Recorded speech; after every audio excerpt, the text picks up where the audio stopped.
producer. Nice. All right, cool. So today for this webinar, we're chatting around how to use your CRM to power product-led growth.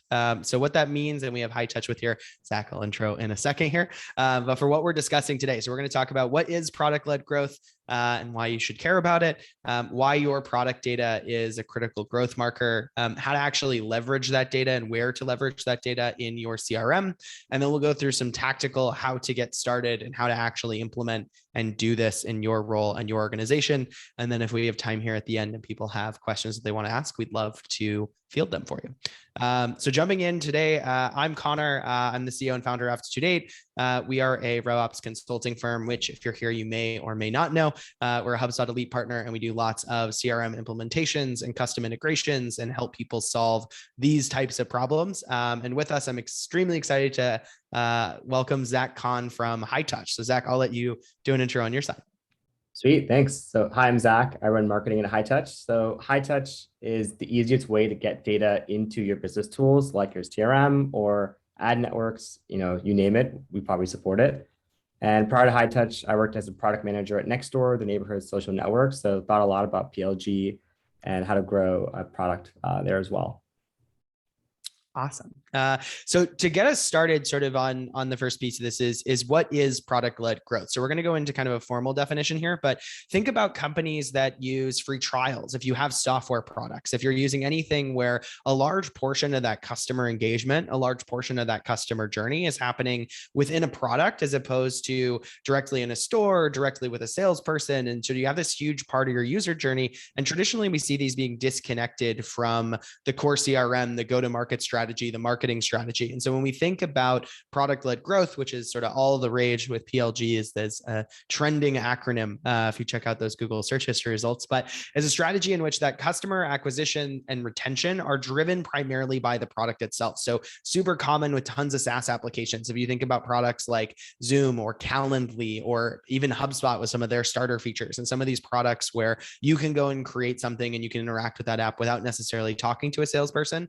Or when you have people come in and you even sell a first part of that customer journey, and then that user is interacting with the application over time.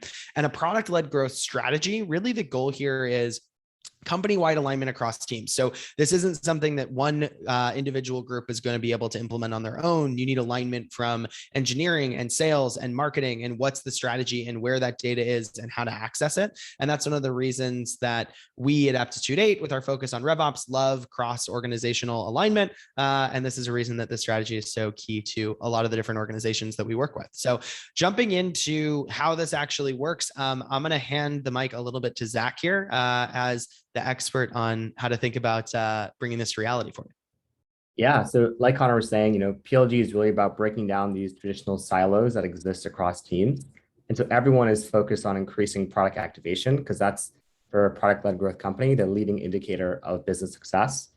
So it's good maybe think about it of a world without PLG and then a world with PLG. So without product-led growth, everything is kind of treated like a handoff from one team to another. So that maybe marketing is involved in getting people into a sales conversation. Then sales has their own funnel, moving people from maybe first call to second call until they close a deal. So that's like the non-PLG world. But with PLG, the lines are blurred. So for example, in a product-led growth world, buying doesn't just happen over the phone. Buying can happen online or sometimes without any human interaction. So the traditional, first call of a traditional CRM may not make sense in the PLG world. And so companies with a PLG strategy like Slack, Calendly, Dropbox, you name it, these product-led growth companies give users the ability to sign up for a free version of their product. And then the typical adoption path begins with a single user and then expands to multiple team members that also see value in the product. And then once enough users are usually leveraging that tool, management will purchase an enterprise license to cover the whole org. And so obviously this model only works if you have a strong product that's compelling enough for more users to join, hence the product-led growth name. But the challenge really comes is that converting free users to paid customers is not easy. And so in most cases, the role of marketing, success, and sales in PLG companies is to accelerate the adoption cycle. So getting customers to use more and more of the product. And this usually means delivering highly personalized content, messages, and offers. And the challenge compared to a traditional data stack is that nearly all the information about the customer is actually captured in your product. It's not happening on a HubSpot form on your website, as much. And so it makes it really difficult to leverage that information because it doesn't exist in native business systems like your CRM, so like your Salesforce or HubSpot, where marketers and salespeople live on a daily basis. So it doesn't work out of the box. You'll have to figure that out. And so customers, you need that product data available and accessible in your tools. And so that's what we'll be talking about today. Awesome. And I feel like I think this is one webinar I was so excited about because we're hearing this come up all of the time. And it's something where I think a lot of organizations are also pivoting from what we'll see is that product-led or engineering-led companies will sort of avoid CRMs or avoid marketing systems. And they're like, oh, I'll just add it to the app. I'll just build it. And what we're seeing is that companies, I think, are correctly starting to say, maybe I don't want to build a whole marketing automation solution. And maybe I should be connecting to one that already exists, which is awesome. But then I think that this strategy becomes more front and center because ultimately this data is critical to how you're going to inform your growth strategy because such a huge portion of that customer journey is happening in app. And in terms of sort of why it's critical, right? So if we jump ahead to some areas that you guys can see this leverage, which is finding more of your actual qualified leads. There's people who are interacting in your app and are taking key actions. They're indicating, and we sort of look at this as like those PQLs, right? What is that product qualified lead? And how are people indicating that they want to work with us? How are we indicating that people are a good fit for some of those premium features without them ever hitting a form and saying, hey, can I do a demo of your enterprise product? How are they engaging with features in a way that indicates they're a really good fit for something a little bit more complex?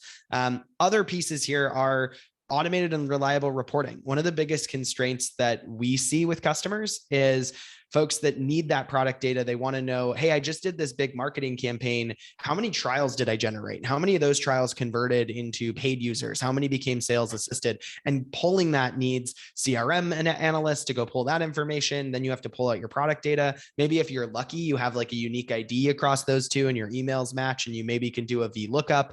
And now you're talking about, 3-4 days, a week later before your teams can pull together this analysis.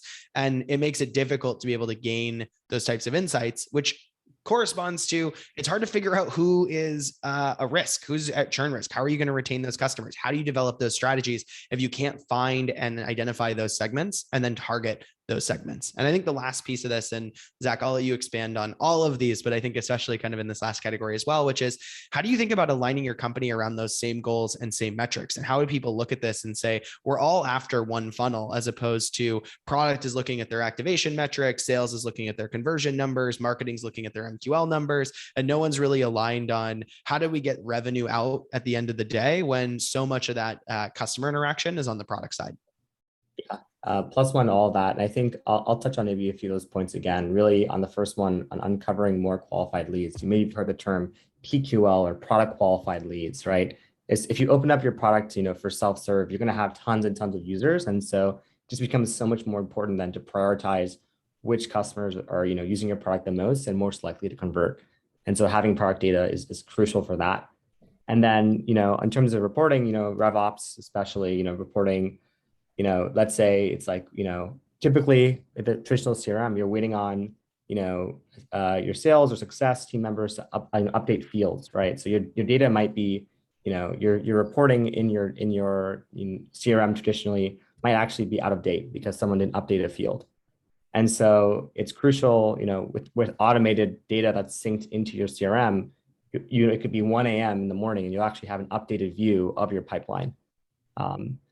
And then the last piece, on aligning your entire company around these same goals, I really want to touch on that in this presentation too. There's one thing to talk about CRMs, but the more important thing, in my opinion, is the people behind the CRMs and the teams behind them. So we'll make sure we touch on that too. Cool. I want to go through a tangible example. So actually where to leverage this product data and some really tangible examples for people and the types of things you can do with this. So this is a recent project and a customer that we worked with, Lucidpress. They're also a Hightouch customer. And sort of the way that we ended up sort of implementing this is we did a full HubSpot implementation, and they have this ultra tight connection between HubSpot, which is going to be their CRM and their marketing automation solution, and their product. And all of that's really powered by Hightouch. So the three elements in this is they have Snowflake, which is their data warehouse connected to their product. The product team is already generating a lot of that product data. We have a subscription object. So one of the biggest challenges with sort of any software company that we see with CRM projects is that data about who that customer is, data about how that customer is interacting, what plan they're on is usually really hard to find and get that connected back to that core CRM piece. And so Hightouch helps them manage all of those different data points.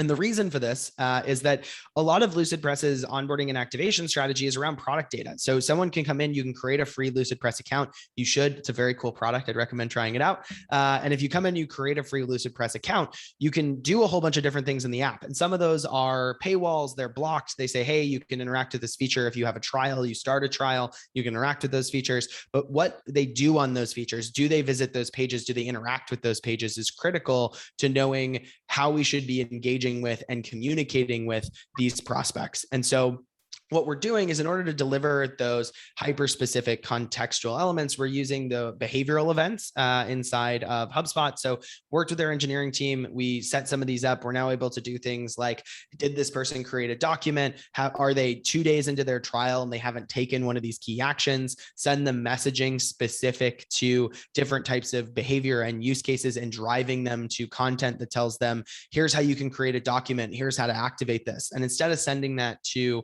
every user that creates a trial, we're targeting those users that have not yet interacted with that feature. And all of that's being driven entirely downstream by the marketing team, as opposed to marketing saying, here's something we want to do, coming to engineering. Engineering has to build and track it. Engineering has to go connect to something like a segment or a send grid or a mail gun. They start sending those emails and then marketing wants to change them, but they're coded. And it all sort of creates this big, long iteration cycle that makes it really hard to iterate quickly. And this is sort of where PLG can be so powerful. And I think the additional value out of this is we're also sending in all of the subscription data from Snowflake into HubSpot as custom objects powered by Hightouch. And that data already exists in Snowflake because it needs to for their product data warehouse. And now the marketing and the sales teams can analyze how effective are we driving people through? Are we committing upsells? What's our ACV? Where should we be spending our time? What's that LTV value? And that analysis can happen without ever asking product for data sets, without having to go to engineering and have them pull SQL queries or having data analysts go and parse it. It's all something that could be done using those ultra powerful CRM side analytics tools. And that's really where when that PLG strategy manifests, not only do you get to be able to have way better customer insights, but ultimately what that drives is a more powerful customer experience. So what I want to do is sort of hand it a little bit to Zach and run through how you guys can do this and how you guys can set this up if you're using some of these tools now. Yeah. So, really what we'll touch on now is how to set up your CRM for product-led growth. And so, high level question might be, what is a CRM for anyways, right? So, textbook definition of a CRM is, it's by Salesforce is to, it's a tool for managing all of your company's relationships, interactions with customers and potential customers. So it's called a CRM, but actually most of CRMs today are more like an LRM, like a lead relationship management tool, because most of today's CRMs are actually primarily optimized for pre-sale. And that's usually because of this rigid structure of, first call, second call, and, the customer journey typically ends around when the MSA is signed. And, at best, maybe you get a notification for a contract renewal. But a traditional CRM is usually missing that product data that we talked about. That one would indicate the health of a customer post-close, and two, help surface upsell opportunities based on usage. But fortunately, PLG or product-led growth CRMs deliver on the promise of managing the entire customer relationship. And so how we define a PLG CRM is any CRMs that can be your current, HubSpot or Salesforce instance, that one, contains data on how your customer is using your product, and two, has workflows built around your product journey rather than just your sales journey. And so with a PLG CRM, product usage data helps determine the stage that a customer is in, and not, it's not necessarily how many calls they've had with your sales team.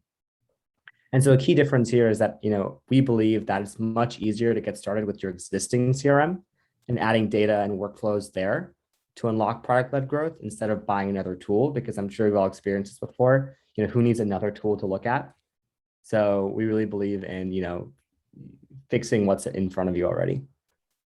Something that I also love about your guys' approach to that, because I think that those existing CRM technologies, like people are latching on to PLG and they're building good products. And by no means are we saying that anyone who has a PLG CRM, that's not a product worth looking at. But I think the main value here is that rather than saying, hey, this is this new trend, let's build a CRM product tailored for it, you guys are really looking at this and saying, how can we take what you already have and how can we leverage the power of existing technology and make it more useful for those end users?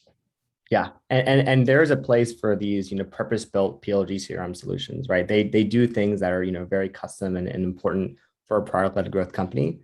But I think it's really about, what can you get, adoption for internally quickly, and that definitely is these, the CRMs your team's already using.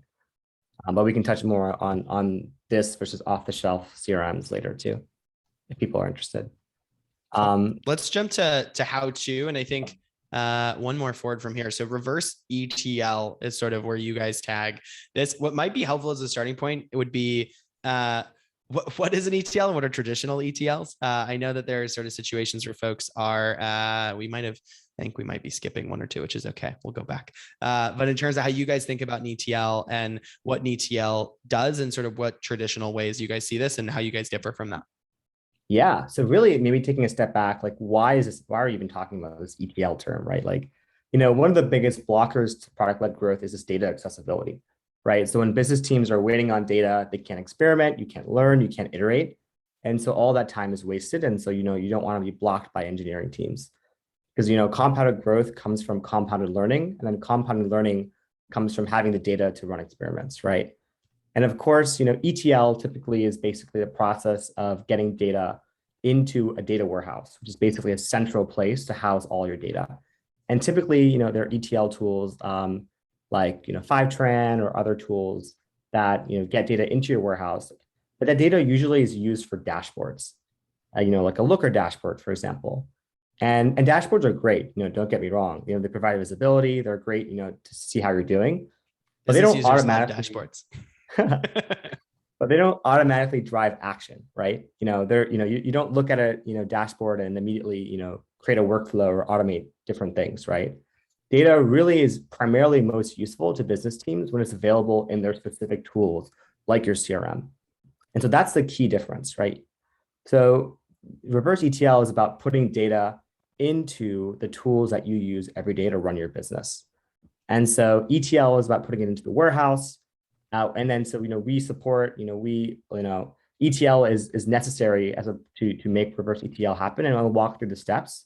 But really, what reverse ETL is basically the fastest way to send a complete 360-degree view of your customers, like how they're using your product, whether they paid their bills last week, what articles in your blog did they read. Send all that, comprehensive data combined into your CRM without having to rely on your engineering team. And the key part about reverse ETL is that it connects to your data warehouse. And that's where all your customer data lives because you're already using your warehouse primarily for, dashboards and, you already ETL'd a bunch of data into your warehouse. So it's all there for you to use. And right now it's only being used primarily for dashboards, but it can be used for so much more. And so I'll walk you through the steps next on how to send product data to your CRM. I'm not sure if anything else you wanted to add, Connor, there.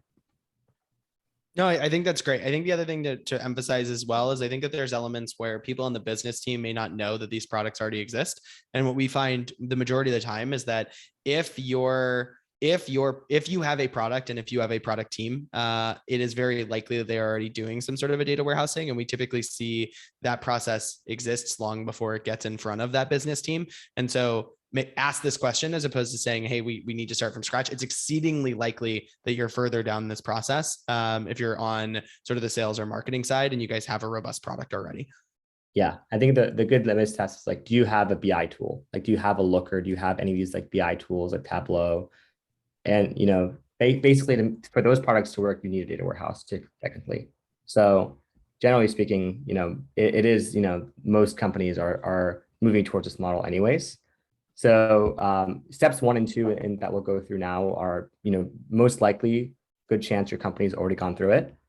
But basically, like we said before, first thing you need is a data warehouse, but which is basically a central place to store all your customer data. And that means all meaning like from different sources, right? Maybe that's how they're using your product, right? What they clicked, what buttons did they click, info from your website, but also it could be billing data. It could be marketing data about like what they saw on your site. And so you may have heard of things like Snowflake or Google BigQuery, or Amazon Redshift. Those are examples of just different data warehouses. And the main benefit, for a business and why you need a data warehouse is really two things: consistency and completeness. So your business, one, needs a single source of truth that everyone can look at that basically provides consistent metrics, right? So you don't want, one team, the marketing team, to have a definition of ARR and LTV, and the sales team to have a different one, which would happen if you didn't use the same source. So that's a key part. And the second thing is, you will also want it to be complete. You want to have one place that has all of the data about a customer. And so the challenge of other data tools and why the data warehouse is so important is, other data tools can help send data from like one tool directly to another, like sending HubSpot leads to Salesforce, but they don't let you combine multiple sources of data about a customer. And that data is raw. And so you really need to combine multiple sources of data to get that 360 view that you care about. And so I can give an example for like point-to-point solutions. That makes it impossible to, let's say, calculate something like a ARR, annual recurring revenue, or LTV for a customer. You'd have to just send individual purchases, which I don't think anyone wants to be looking at each individual purchase. They want to see synthesized information, right? So the benefit of the warehouse is you can combine data, prevents information overload, and you can see synthesized information instead, like seeing ARR instead of just a list of purchases. Next, so then the second piece is, okay, you have a warehouse. How do you get data? Your warehouse is only useful if it has data in it, right? So you need to actually send data using ETL tools like Fivetran that are super easy to use. Literally, you just click a few buttons and they connect to your tools and send all your data into a warehouse. And so this happens very quickly. And then the fun stuff happens is when you can actually combine all that data together. So you can use your warehouse to create useful definitions and insights for each customer. For example, you can calculate things like lifetime value or LTV, PQL scores, marketing qualified lead scores, like depending on how much intent they showed on your website, propensity to purchase score, customer health scores, the list goes on, right? Once your data is in one place, there's so much you can do with it. And it's likely that if you already have a data team, they've already created these key definitions on top of your data warehouse. So literally all you're missing is basically sending those definitions to the tools that you use. And there's so many unique ways to combine data for meaningful insights. And I think one key part that I think gets missed is like, typically if you have your data scattered everywhere, it makes it really hard to ask like the fun questions that are unique to your business. Because it just takes so much more work to do that. Of course, everyone's going to ask what was our ARR last month, and that kind of stuff, you need to get done. But, sometimes there's more interesting questions that can only be answered when you combine data sources, right? Like, let's say we're Slack, and, what's the correlation between the number of emojis sent and long-term retention in Slack? Like, this is like a very specific business question that's related, to combining product data and and sales data. And these are the questions that only a data warehouse can help you answer.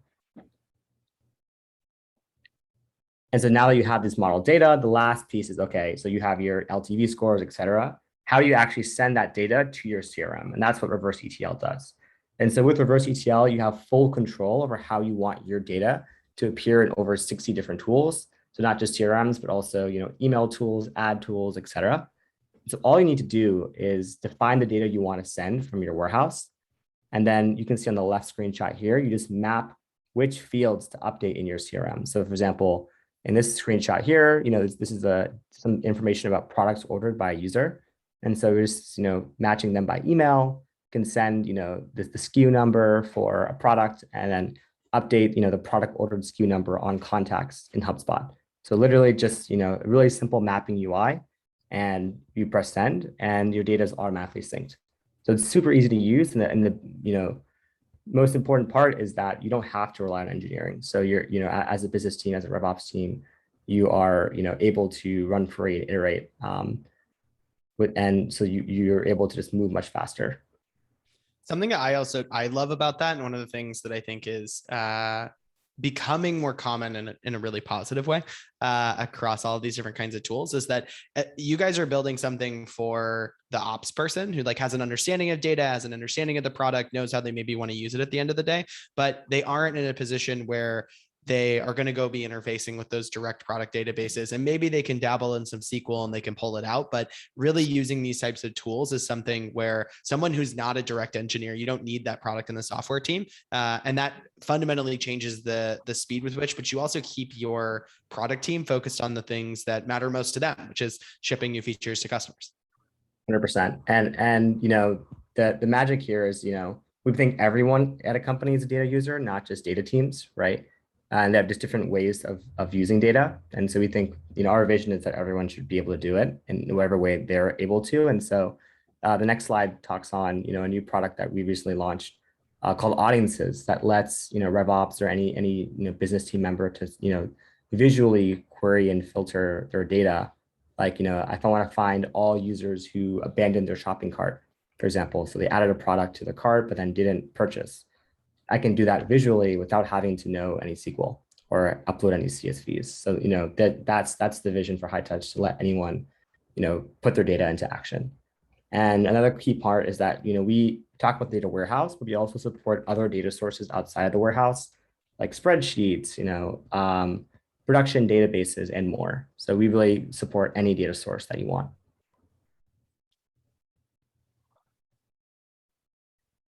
And so that's really talking about, how to get product data into a CRM. Next question that's natural is like, what does a PLG CRM actually look like? And so we can give a live example here. Like we said, there's really two components of a PLG CRM. One is the data, and two is the workflows. So as you can see on the left here, this is what our CRM setup looks like. On Hightouch, we're syncing fields that show where a customer is at in their adoption cycle. So we show, for example, whether a customer has connected to data warehouse, but they've connected a tool to send data to. They've created a query, so we can know, how activated they are in the funnel. And then we also have an actual, our deal stages are set up to be around those stages in the adoption cycle. So, these X number of customers have, not set up the data warehouse, and these customers have set up the data warehouse, but then haven't actually set up a tool like HubSpot to send data to. And so that helps us prioritize and think about, the marketing campaigns, the sales campaigns you want to run to help increase adoption. And so now we can touch more on that second piece about how to use a PLG CRM. These are the workflows and the human part about how you would actually use a CRM for product-led growth. And so the goal for any PLG model is basically to drive product adoption and activation. So therefore, we think that your CRM should be aligned with those same goals. And so to achieve this, you have to basically identify your activation point in which a customer has fully adopted your product. And of course, this is specific to every company. So you'll want to search for that point in which a customer typically continues to use the product after reaching that threshold. So basically any point where retention is consistently higher after that point. So that's why you can deem as the activation point for your product. And so I can give some examples of like some known PLG companies, like Slack, for example.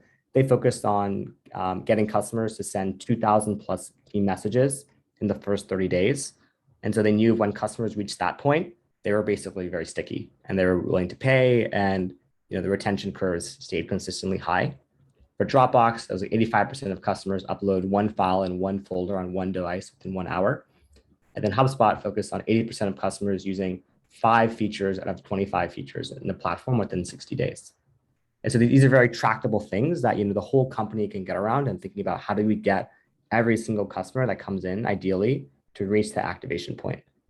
And so once you have that activation point, you want to basically work backwards from that point to identify other points of heavy friction that potential customers get stuck around before reaching that activation point.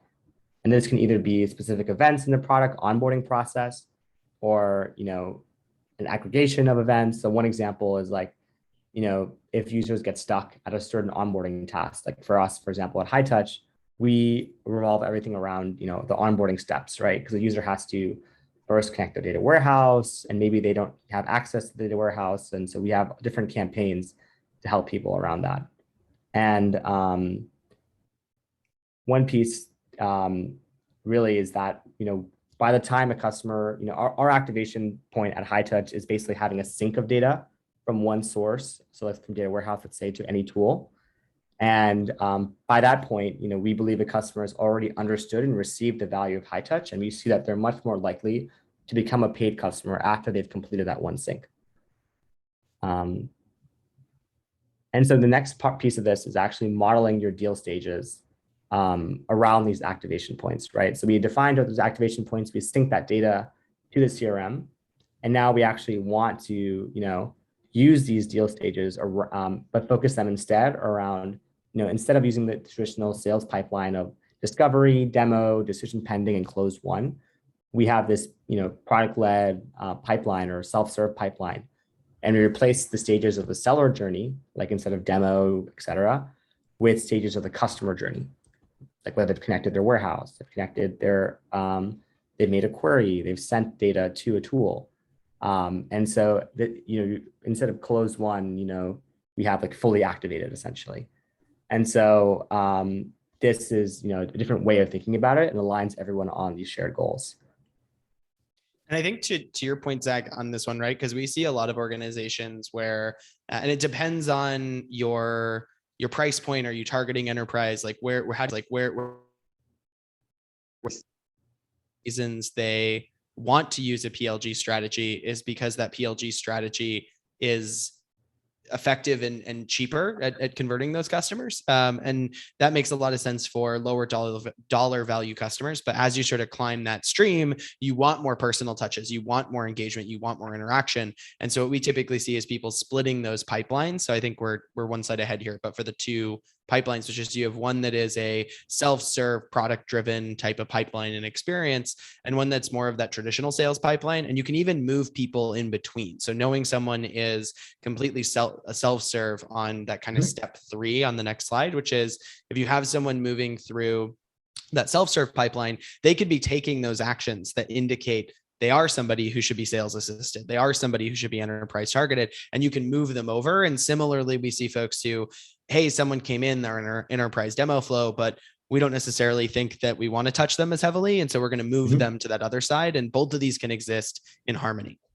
Exactly. I think that's a really important call out. And thanks for bringing that up first. Really is this self-serve product-led funnel is not for everyone. Right. And there's even some customers on the enterprise side with a longer sales cycle that you actually want to start maybe in a traditional sales pipeline.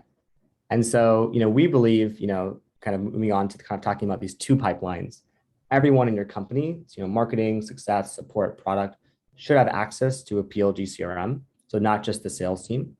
And typically, non-PLG world, sales is the main team that's tracking customers before they sign a contract. And maybe customer success is mostly post-sale, after a contract gets signed. But this, of course, doesn't work with product-led growth.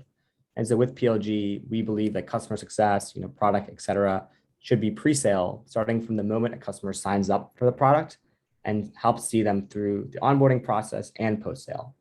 And so this challenge is like, if sales, customer success should be involved, how does ownership work, right? And so we believe, this, like you were saying, Connor, in two pipelines, right? A sales assisted pipeline, and then a self-serve / product-led pipeline.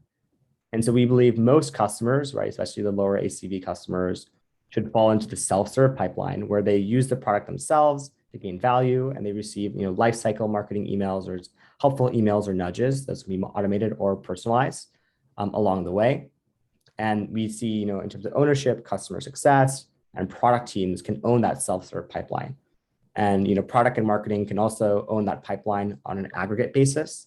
So by sending lifecycle emails to a set of accounts, and then success can own this pipeline on an individual and personalized basis. So success might be, instead of sending a bunch of emails, they're actually hopping on onboarding calls and debugging issues with customers. And so that's really about this self-serve pipeline. And you can even give success and solutions like KPIs, like number of successful onboardings, in order to align their incentives with customer activation. And so that's, again, this PLG focus. But, it's, you can't ignore the sales assisted pipeline that still needs to be there. And that's reserved for customers that likely need an extra hand with understanding the product. Or, maybe that's enterprise customers that prefer demos, or users that, require a bit more help evaluating decisions.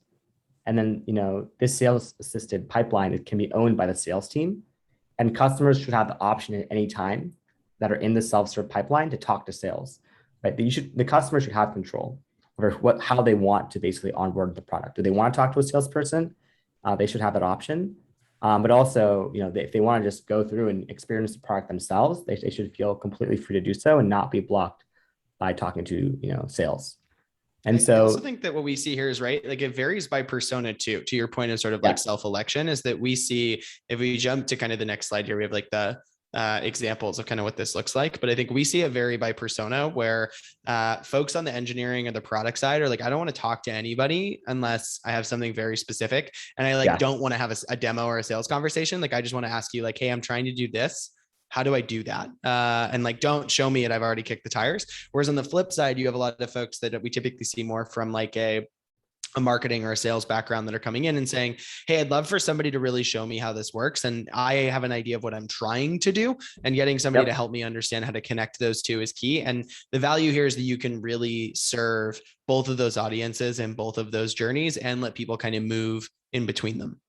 Yeah. And so like one thing we do tactically to make that happen is that at the, bottom of all of our emails that we send across the customer onboarding journey, we do say, hey, like, want to talk to us? Here's our Calendly, right? And so customers are always, have flexibility to talk to us and talk to our sales team. And so, this is onto the last piece. So, now that we've, set up the deal stages, we've, have the data in our CRM, and we have the different pipelines. Now we can talk about the fun stuff around automations and things that we can actually do to move customers through the product funnel. And so this final step is really about adding nudges and touch points that move a customer through and help them increase their product adoption. So the first thing to do is figuring out how to automatically move customers into the next funnel stage when they complete any activation event. So let's say, for example, for Slack and a customer has sent 2,000 plus messages, we want to mark them as fully activated. And, usually CRMs like HubSpot has HubSpot workflows, or each CRM has their own solution that helps you automate, okay, this customer did this action. Now they should be moved to the next stage in the funnel. So that helps, with the value prop of automatic and reliable reporting. But okay, so we talked about reporting. Let's say our deal stages are automatically updated when customers take certain actions.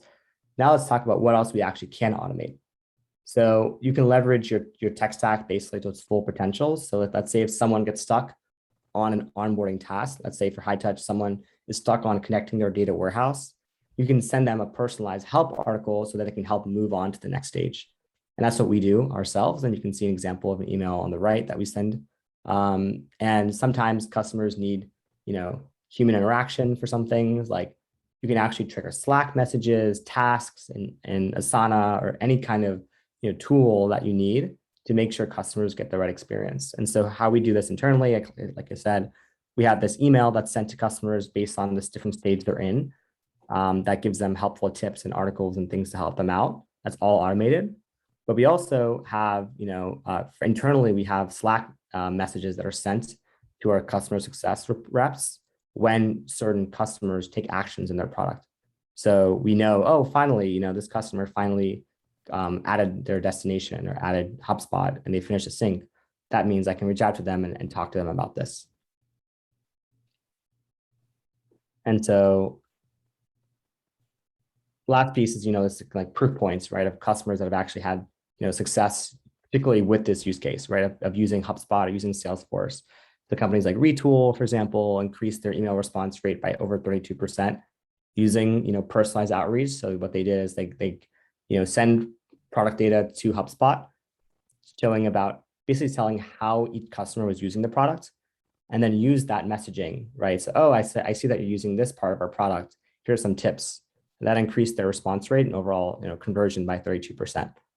Similar with GoSite, they did the same thing, but with billing data to help them because they're a financial product. And then Zeppelin has used it for improving sales productivity by prioritizing product leads. So, they have millions and millions of users. So how do they prioritize the customers that are actually using the product the most. And I think we'll jump into questions. I know I've already seen a couple come through, so I'll pick those up. But if you have anything that you guys want to ask, either on strategy, approach, things on the Hightouch side, please let us know in the Q&A or in the chat. And we'd love to touch on them in the next sort of 10 minutes or so here. And then before we jump into questions, also, if we jump forward one, if you guys have to jump or you want to sort of get in touch, feel free to email me directly on any of these things. More than happy to set up time with the folks on our side. And then LinkedIn is always a good place too. We do lots of these webinars with lots of different partners. And so we'd love to have you. And then Zach, I'm assuming that's fine on your end, but you tell me the best way for people to contact or follow you. Yep. Cool. So I have one question from Michael here, which is around, is PLG the new ABM? Something that's been happening for a while and has been made into a movement as content marketing for PLG type companies. Is there anything new here? And he admits that it's a leading question. But I think honestly, my answer here is I don't think so. And the reason that I think that that's the case is that, and I'm a pretty strong speaker around ABM stuff and thinking that ABM is just like another word for marketing in a lot of situations. I think PLG is actually very different. And the reason that I think that that's the case is 5 years ago, when we were doing these types of projects, you had all these different sort of things like Segment or Mailgun or SendGrid, and they sort of had these audiences of, oh, you'd connect SendGrid to your application. And then they tried to go and build sort of this like marketer centric UI and journey builder, but it didn't really work because it fundamentally missed out on a lot of the actual sales side data, right? Which is like, oh, I don't want to send this person that messaging if they're already talking to a sales rep. And I think a lot of companies have tried to sort of build stuff in this space.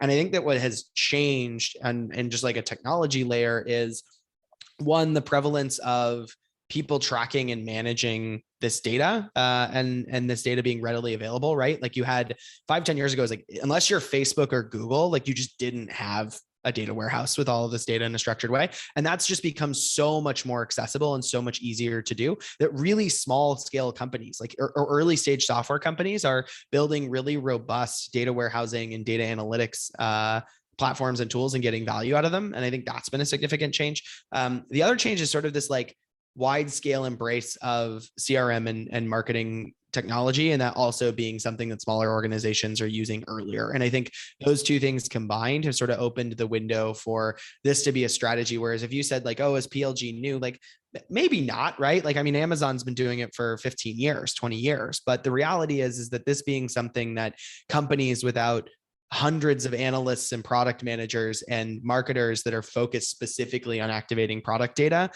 can now access this. And that's something that becomes a strategy other folks can employ instead of only sort of really big organizations with lots of firepower.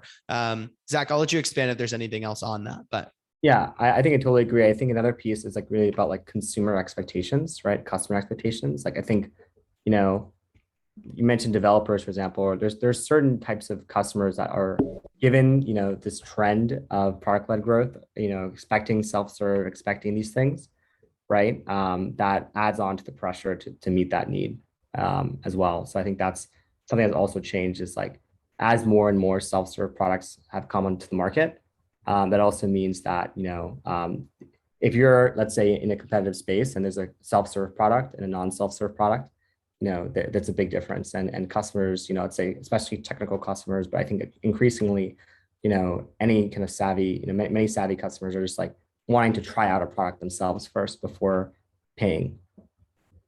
I think to that point too, like the tech savviness of users has increased like across the board, full stop, right? Like it's not, it used to be if you were like, oh, like, does it have an API? Can I connect to it? And like, unless you were a pretty advanced software engineer who was doing web applications, like you didn't know what that meant. Like most business users are now like, oh, cool. Like it has an API and I have a rough idea of like what that means. And that means that people are just in general, far more technical, far more willing to kick the tires on stuff. And they prefer to do that as opposed to, I have to fill out a form. I have to do a demo. I have to talk to somebody. Like I really just want to click around and like, see if this works.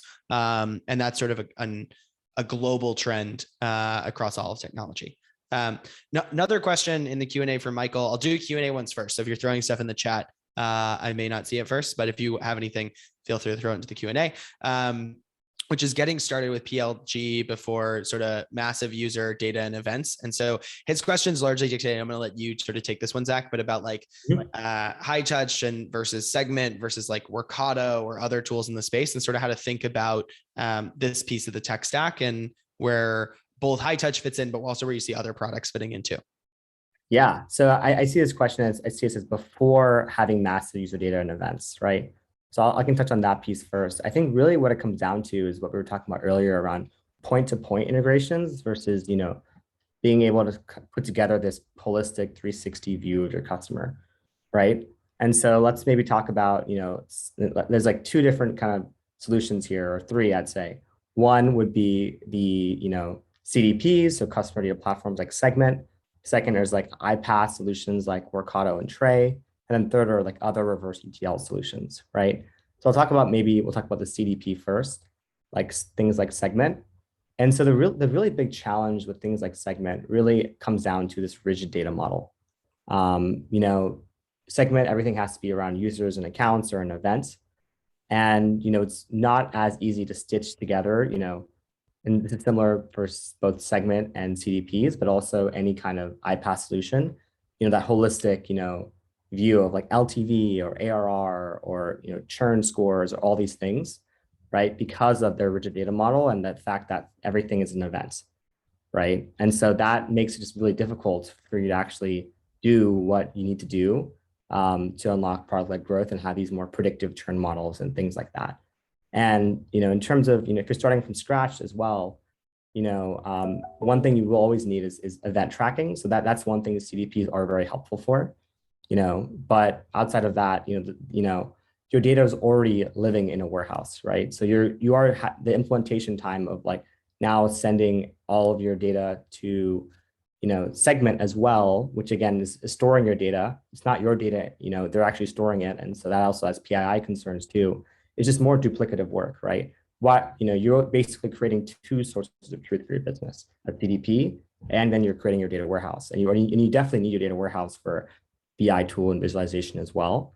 And so it just creates, like, in terms of not just being limited in terms of functionality, because you can't combine multiple data sources. It's also just duplicative work because you're going to have to send everything through Segment too, as well as, your warehouse, and you have less control of the data structure. And also your data is being sent to a third-party service. And if you're that's why many companies and regulated industries choose us as well, because it's in their warehouse. They have full control and we don't store any data.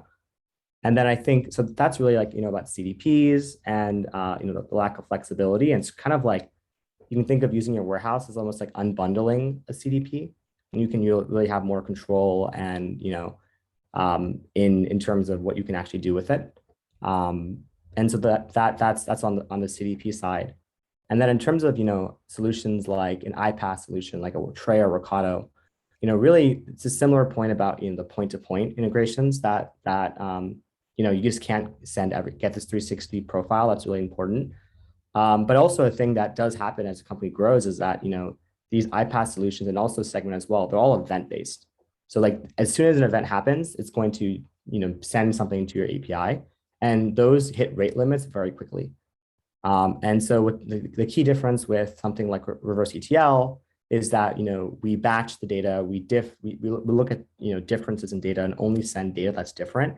And we automatically retry and back up and make sure that, your data does get sent. So reliability is crucial. A lot of our customers that, are coming from Segments or iPaaS solutions like Tray or Workato are hitting rate limits. And they're not, these aren't like Amazon style companies. These are like, mid-market companies or small mid-market companies because of the real-time aspect, your data needs are going to increase. And so these companies hit rate limits very, very quickly. And so we provide that. So we automatically handle that out of the box. And then another piece that's pretty crucial too is, just complexity, right? So, iPaaS solutions like Tray or Workato are great for workflows in certain ways, but they aren't made to handle data, right? So for example, if you want to match, let's say a HubSpot user and a Salesforce user off of like email, it's actually a lot of like custom if-else statements you're going to have to write in an iPaaS solution. Because it's not made for data transfer, whereas Hightouch is literally 2 clicks.